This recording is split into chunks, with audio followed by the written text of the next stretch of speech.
Hi! In this video, I am going to show you how to install GCam 9.6 on your Xperia 1, Xperia 5, Xperia 1 Mark II, Xperia 5 Mark II.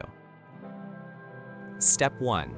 Tap the first link in the description to open the article. Step 2. Scroll to the download section and download the GCam APK file. Step 3.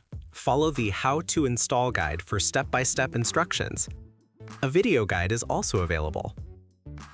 That's it. Don't forget to visit the article for complete instruction in APK file. Lastly, here's some GCam versus stock camera app comparison.